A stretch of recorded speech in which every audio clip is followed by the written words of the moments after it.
Welcome to A Taste of AZ podcast, where we interview everyone from James Beard award-winning chefs to local mixologists, winemakers, brewers, and many more of Arizona's wonderful food and beverage professionals. On today's episode, we interview Chef Ramos of Tash at Talking Stick Resort. Talking Stick Resort is the presenting sponsor of our festival this weekend at Salt River Fields. We want to give them a huge shout out for helping us make that event happen. With all that said, let's jump into today's episode where Chef talks about what they'll be serving at the festival and the story behind their restaurant.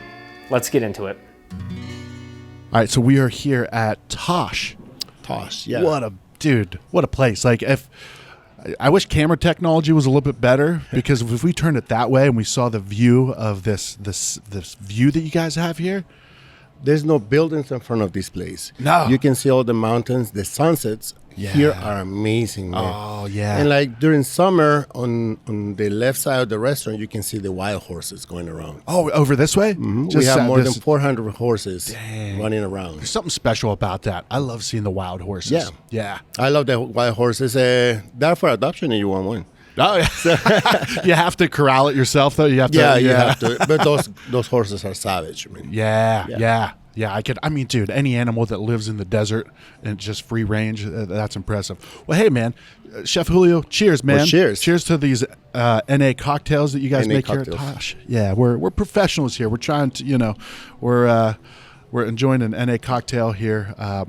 And yeah, dude, this is incredible. So first of all, I want a big shout out to Talking Stick Resort and Casino, Arizona for being our title sponsor at our festival coming up here in a few weeks. Couple weeks. Proud to represent. Yeah, so thanks, man. Thanks. And now we get to come and we get to enjoy Chef Julio's food.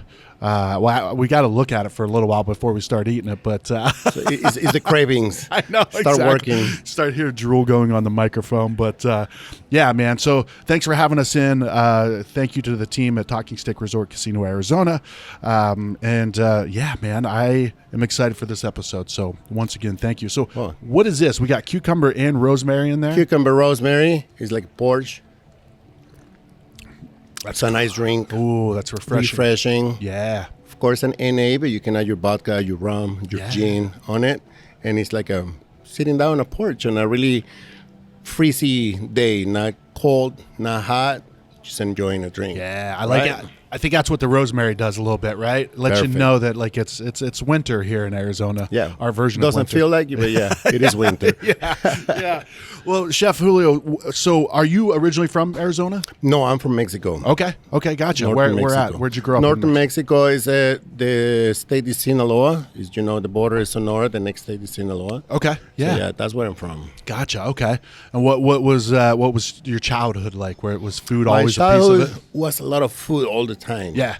My dad was working in the government, like it was the right hand of the governor of the state. Oh wow! So I was always going to these galas and like big banquets, and they have to put me to etiquette classes to learn everything about all the silverware, plates, cups. When I was 8 years old. Was that because is that a normal thing, or were you just so bad? They're like, we got to get this kid into it. Yeah, because I was jumping all the time, trying to run, trying to do something. You have a lot of energy. A lot of energy. Yeah. So my dad, to calm me down, he put me to those classes, but I started liking food more. Okay. Yeah. Because I see the food in a different way. So now he had to send me to the kitchen. He put me up. Bodyguard, somebody is like, just take it to the kitchen. Yeah. Just go talk to the chef, start talking about food and trying food. Man, I eat everything. Yeah. Everything. Meaning like what, like full spectrum, high-end stuff? High-end stuff, caviar. Yeah. I was eating octopus when I was a kid with no problem, oysters, and like going hunting with my grandfather too. And I started trying deer, snake, alligator, iguanas, all kind of stuff. Wow. Not afraid of food. Yeah. Not afraid of food. And my grandfather was a baker. Okay. Mm-hmm. And he was half Chinese. Oh, gotcha. He was one of the immigrants. They stopped on the border and on the early 1900s. And of course, I was eating Chinese food too. Yeah. Import Chinese food. It was a really cool childhood. I was free. Yeah. to do whatever I want in the kitchens too. Dude, you were bred to be in the food industry. Yeah, that yeah. background, like high end stuff, family, Chinese food, like that's incredible. And a weird thing, I didn't study for these. Okay. I didn't went for school for these. Okay. I went in Guadalajara. I was doing systems on computers, designing like IT POS stuff. systems. I was a teacher, and when we decided to come over here to United States, I opened a school. Okay. I was teaching Hispanic people computers, Oh wow. and started slowing down, and somebody invited me to a kitchen. Okay. Their mistake, so I switched careers. How old were you? Like how old were you when that happened? When that happened, when I came to United States, I was 24 years old. Okay. Okay. So as a kid, you were exposed to all this great food and you loved being in the kitchen, but you didn't have any desire to work like Well, I work in a couple. It's called like asadero. Okay. It's those big places with big grills and just cooking and grilling meats, all kind of stuff, like including rabbit and all that. I was working on as the grill guy, Yeah. and then I work on a hot dog stand also. Okay. And then my dad said, like, you need to go to school. So he sent me to a bigger state, to Guadalajara, and start studying. I moved to a bigger city. That means more food. Yeah. More things to try, different restaurants, Argentinian food, like Brazilian food. And I started eating, especially meat, Yeah. steaks. So. You're a meat guy.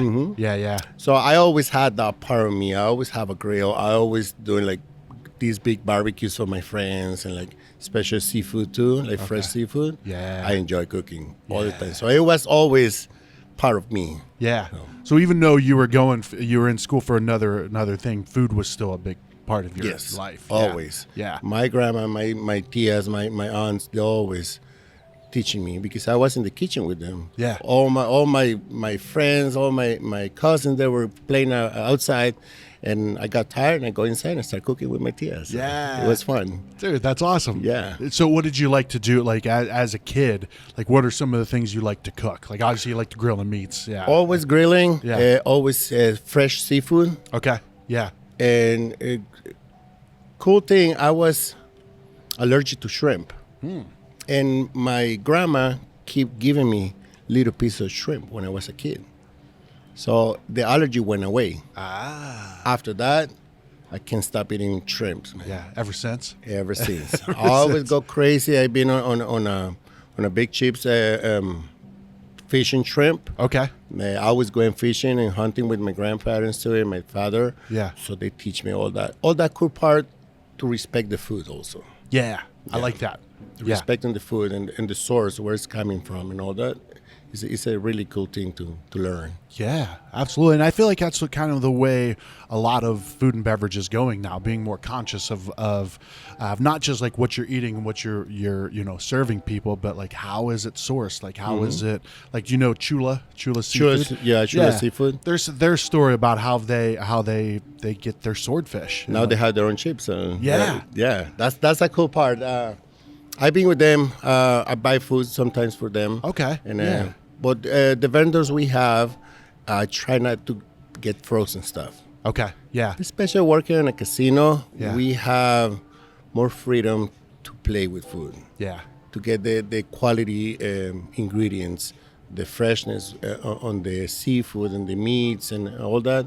They always give us a little bit more priority on that part. So give quality all the time. Yeah. So like my fish here, never frozen. Okay.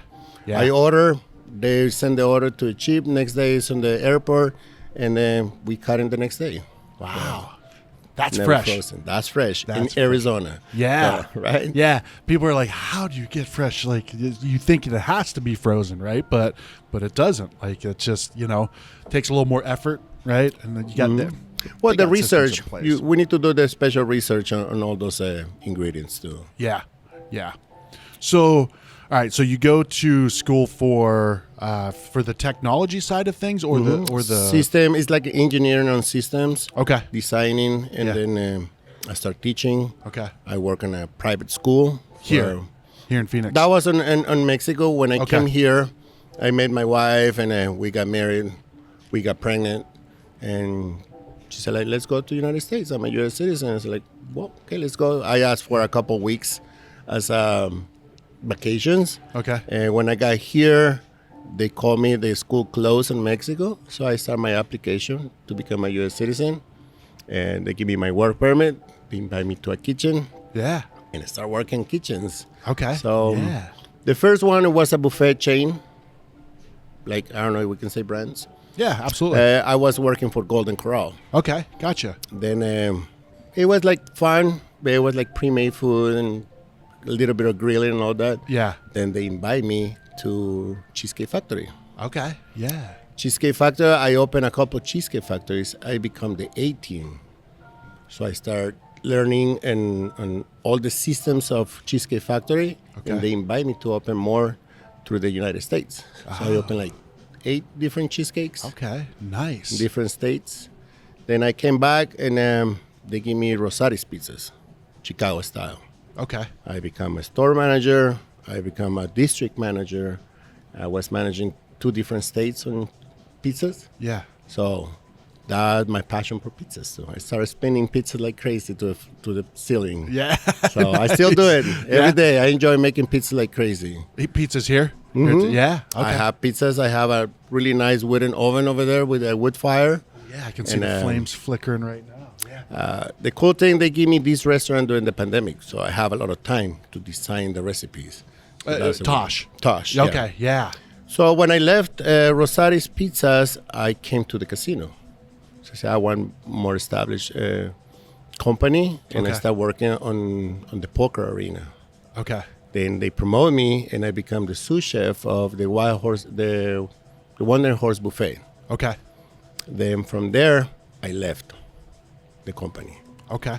That was 2014. I left. I went to Texas to work on Golden Corral again. Okay, gotcha. And then I started working with a franchisee. So I opened Golden Corrals now. I went to the Golden Corral University and I started investing in Golden Corrals. In that moment, I have babies, my wife, working together on the same thing because my wife is a chef too. Okay. She actually works in Casino Arizona. Oh, nice. She's been there for 11 years. So. Yeah. And after that, said like, it's too much. We're not putting attention to the kids. Let's go back to Arizona. They opened the door for me again here. Yeah. And they sent me to Orange Sky. Okay. Their mistake again. Yeah. I learned more. A lot of passion, different food, more fine dining, steakhouse. And my passion for food just exploded there.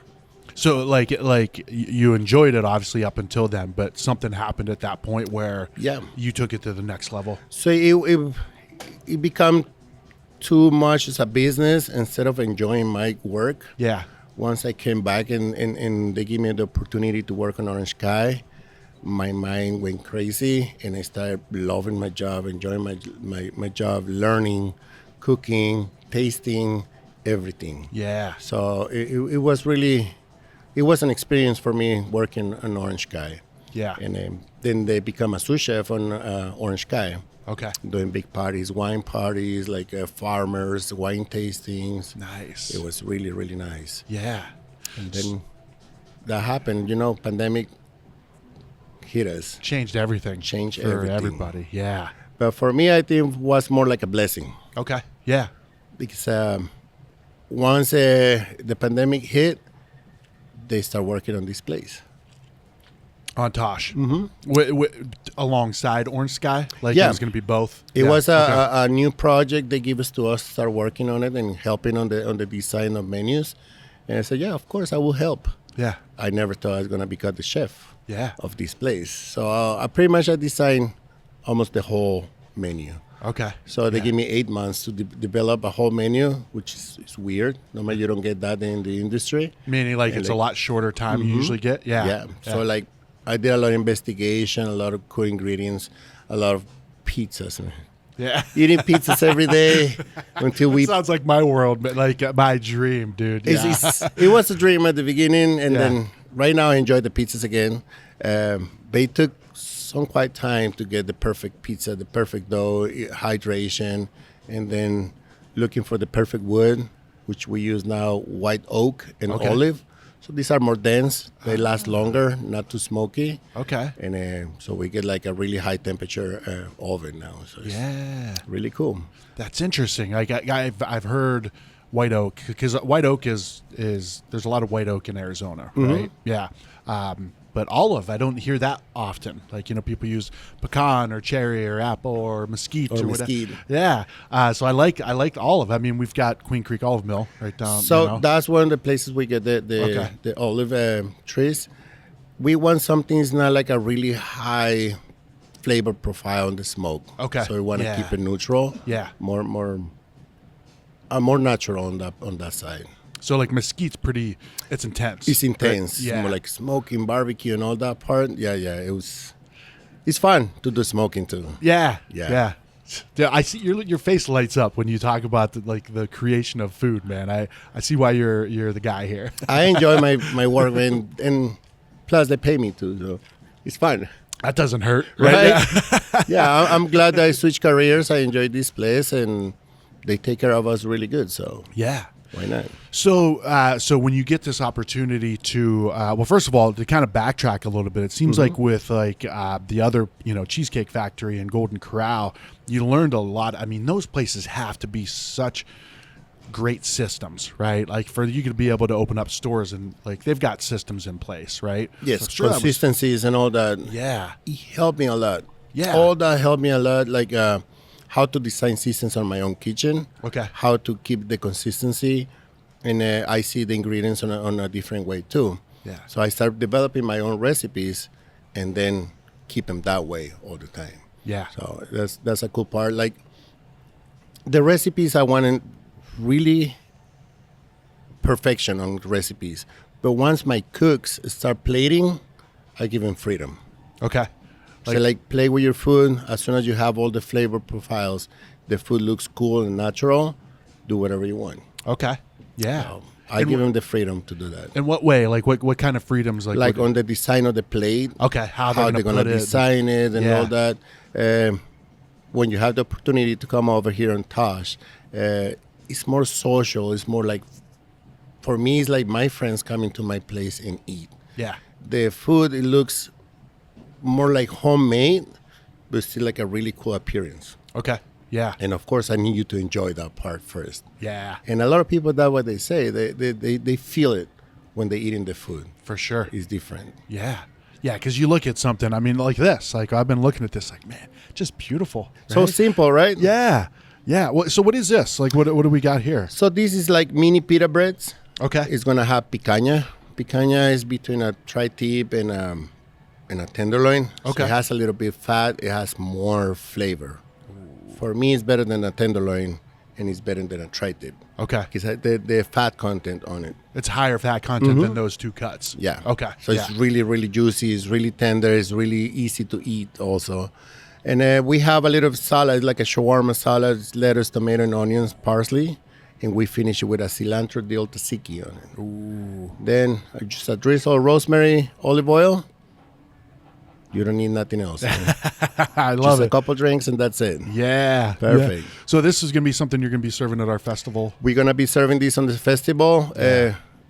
It's going to be cool because we have it on a Santa Maria grill. Yeah. We're going to have it on big skewers. We're going to have grilling.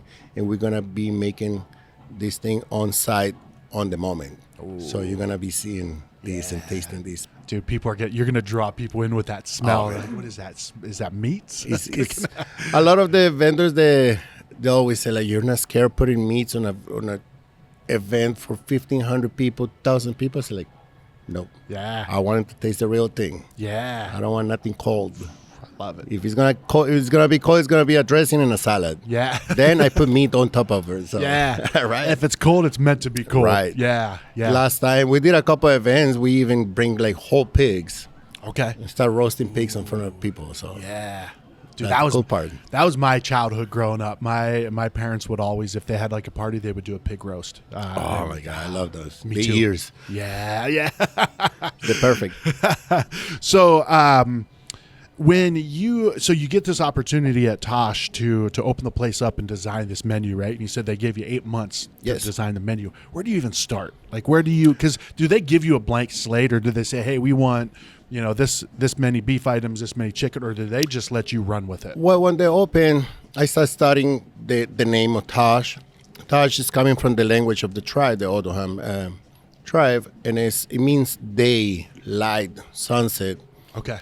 That's the meaning of Tash. If you see the colors around the restaurants, it's almost like an Arizona sunset. Yeah. Then I have no obstruction on the view, and I start watching these sunsets, this desert, and then I need to adapt it to the concept, which it was Mediterranean food.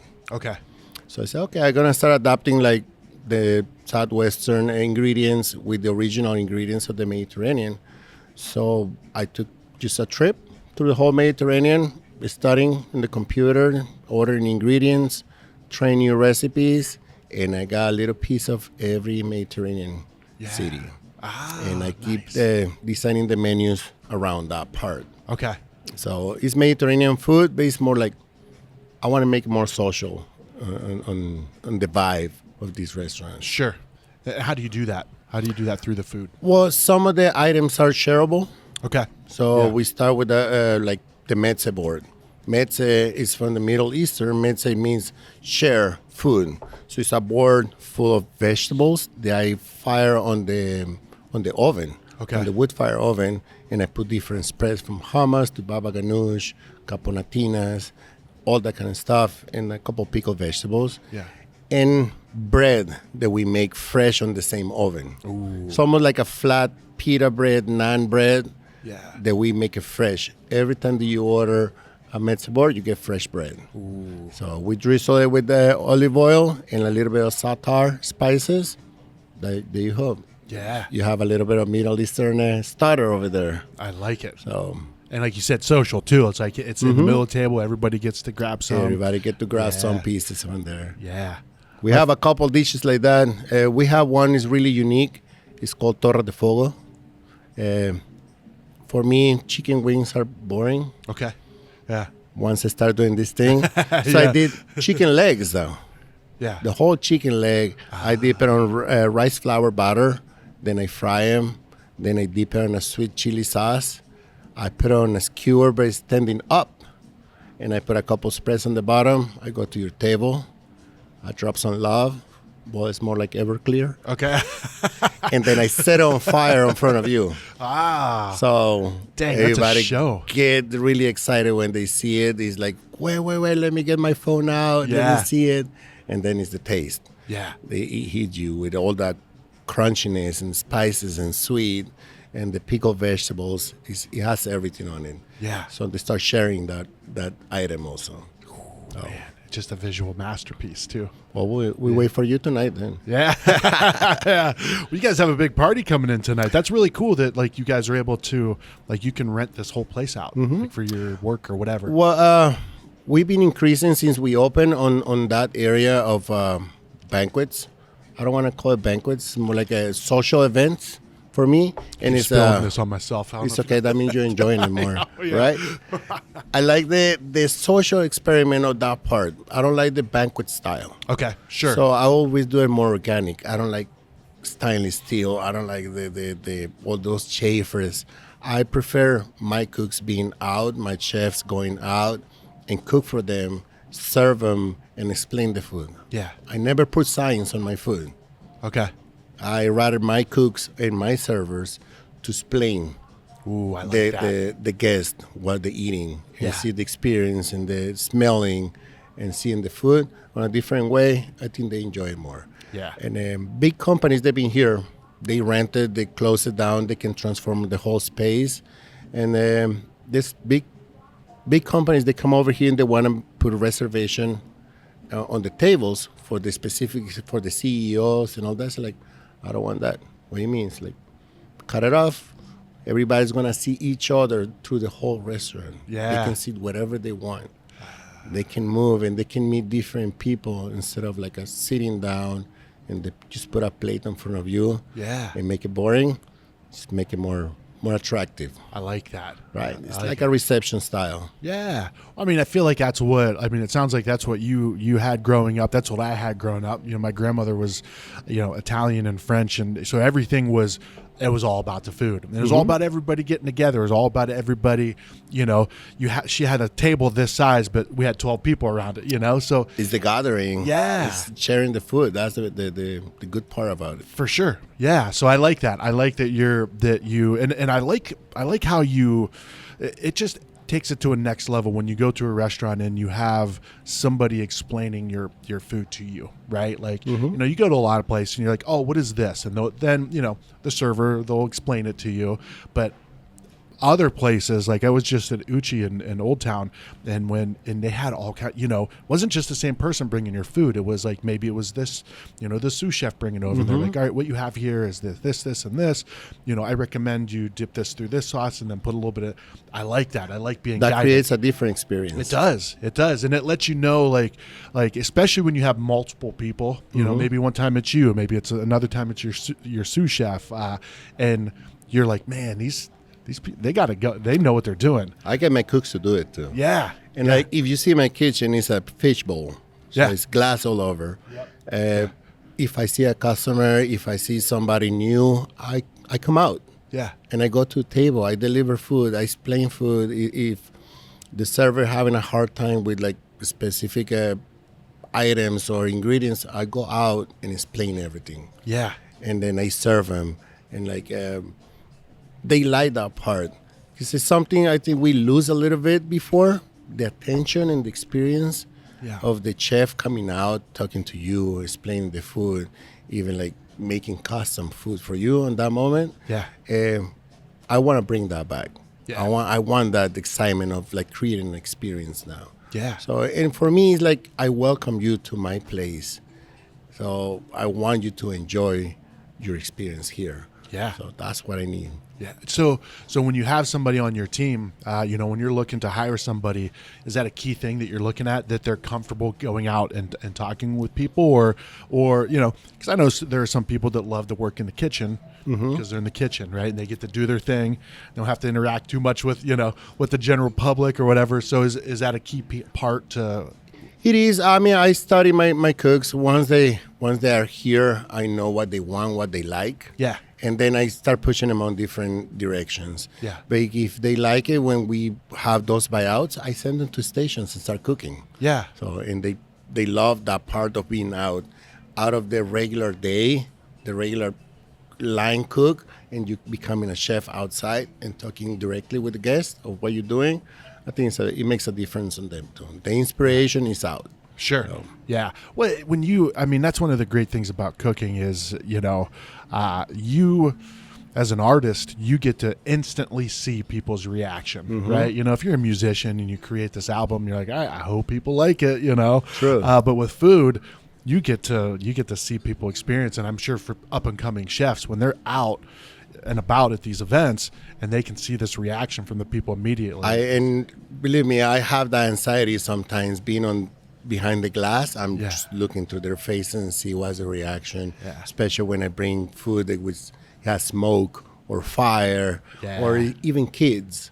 I have kids making their own pizza sometimes. Oh, nice. Like if my kid doesn't eat nothing but chicken tenders, like give me 1 second. So I bring everything for them. They make their own pizza. I cook it. I bring it to them.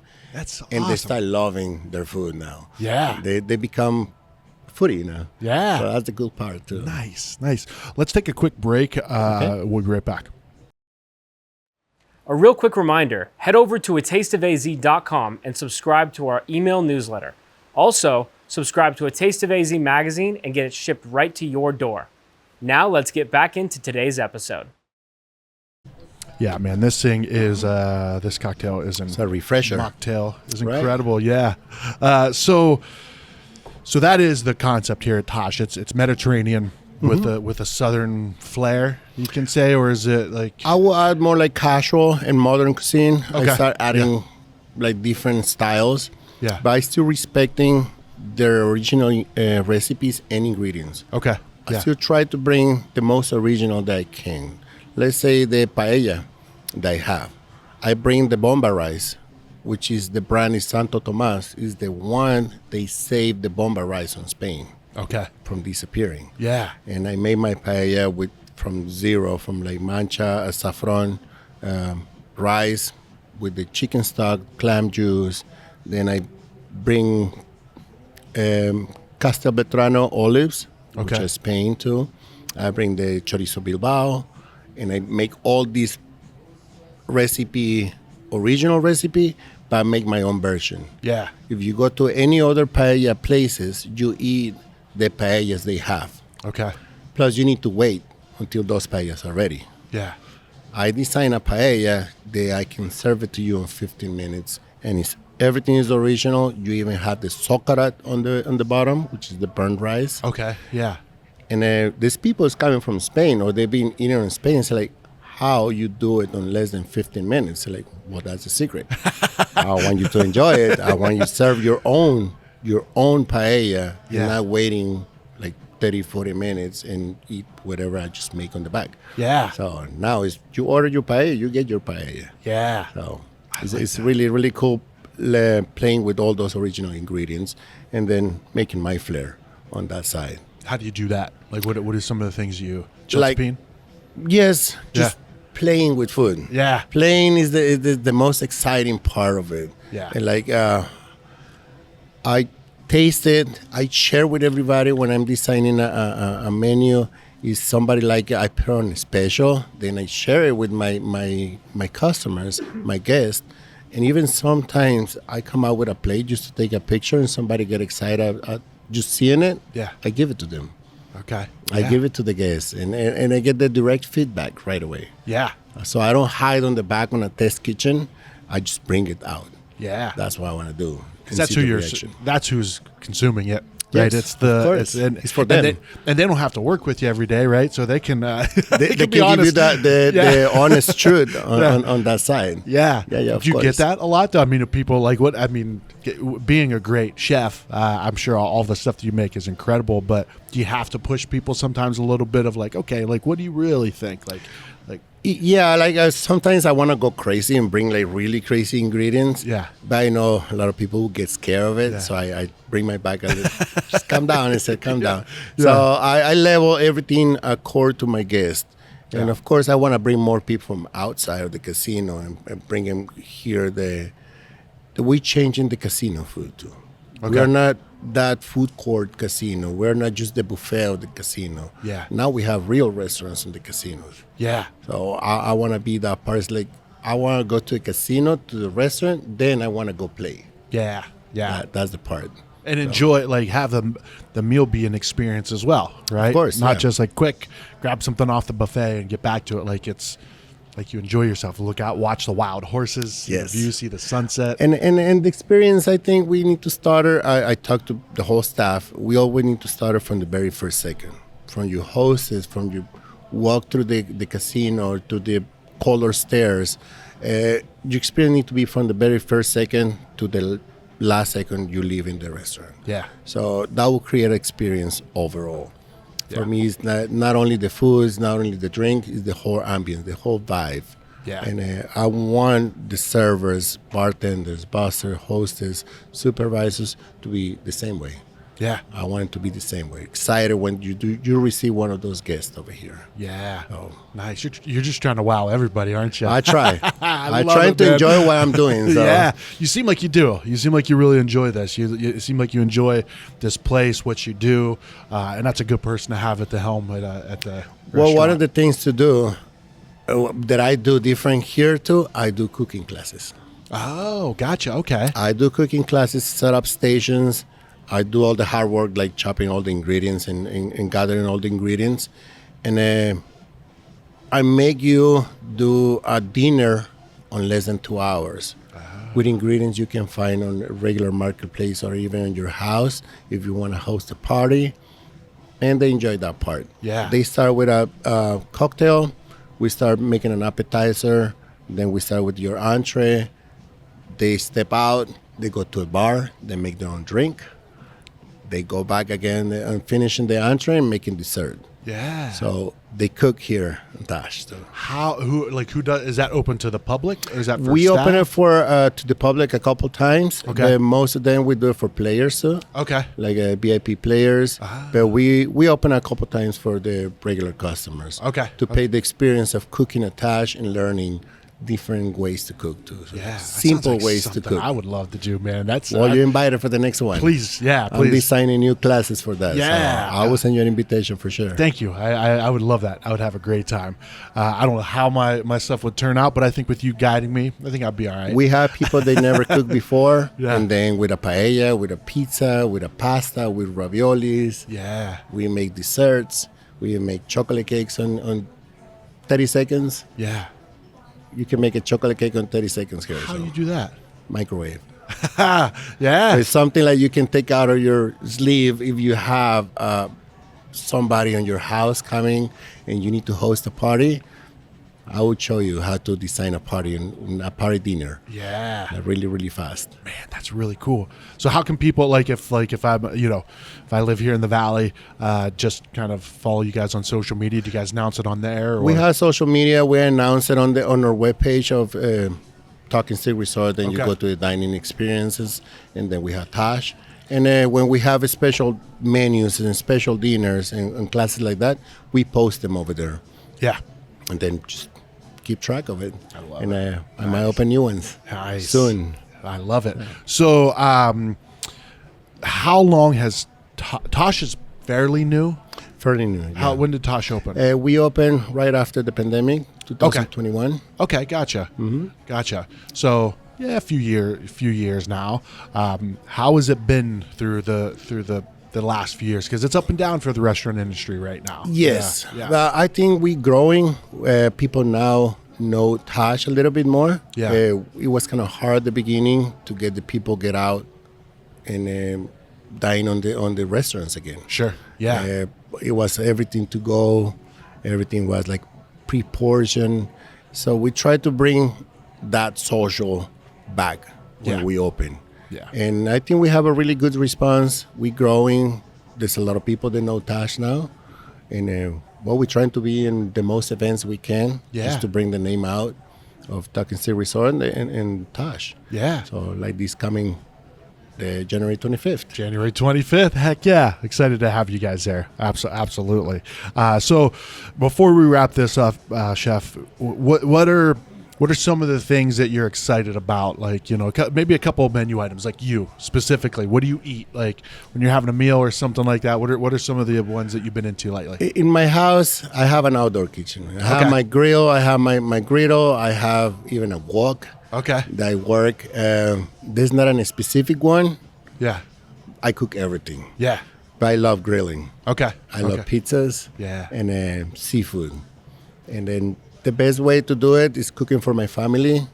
I think that's the biggest honor you have, like cooking Yeah. for your kids, your family, and they say that your food is amazing.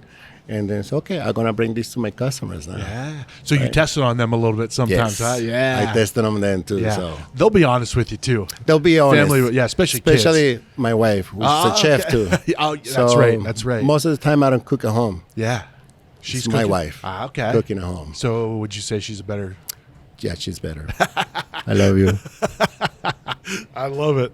I mean, your kids are very lucky to have two chefs making food for them.